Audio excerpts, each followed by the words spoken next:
Hey, welcome to Howza Channel. In today's tutorial, you will learn how to enable link preview in Outlook.com. Open your web browser. Go to Outlook page.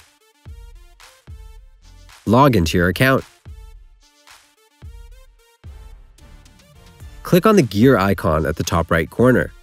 Select View All Outlook Settings. Go to Mail. Choose Compose and Reply. Scroll down and look for Link Preview. Check Preview links in email. Click on Save. That's it. Thanks for watching the video. Please like it and let us know if you used any of our tips and tricks. Subscribe to our channel. We upload new tutorials every day. See ya!